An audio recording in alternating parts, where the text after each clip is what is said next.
HM घाटमाता news.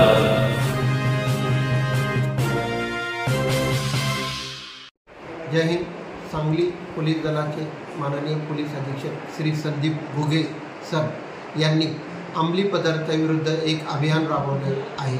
सदर अभियानाच्या अनुषंगाने पोलीस स्टेशनला आम्ही विटा येथे पथक नेमण्यात आले होते। सदर पथकामधील हवालदार उत्तम माळी व हवालदार किरण खाडे यांना माहिती मिळाली की रेणावी गावामध्ये एक इसम आपल्या शेतामध्ये अंमली पदार्थ गांजा याची झाडांची लागवड केलेली आहे।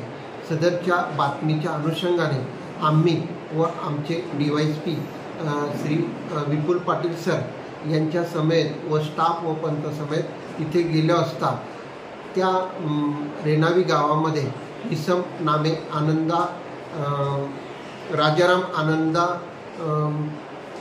गुजले याने आपल्या गट नंबर 378 मध्ये एक गांजाची रोपे लावलेले आढळून आले।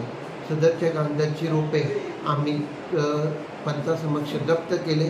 ती 240 झाडे असून 100 किलो वजनाची व 10 लाख रुपये किमतीची आम्ही जप्त केलेली आहे आणि त्याप्रमाणे आरोपी राजाराम आनंदा गुजले याच्याविरुद्ध NDPS ॲक्ट प्रमाणे गुन्हा दाखल करून आरोपीस अटक करण्यात आलेले आहे।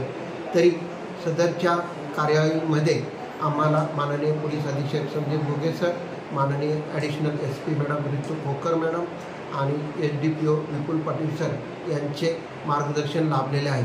तरी या गुन्ह्याच्या अनुषंगाने मी सर्व नागरिकांना आवाहन करतो की आपल्या हद्दीमध्ये अशा पदार्थाचे अंमली पदार्थ कोण बाळगत असेल किंवा अशा प्रकारची झाडे अंमली पदार्थाची लावली असतील तर पोलीस स्टेशन विटा येथे संपर्क साधावा।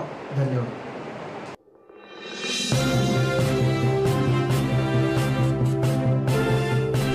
HM घाटमाता news.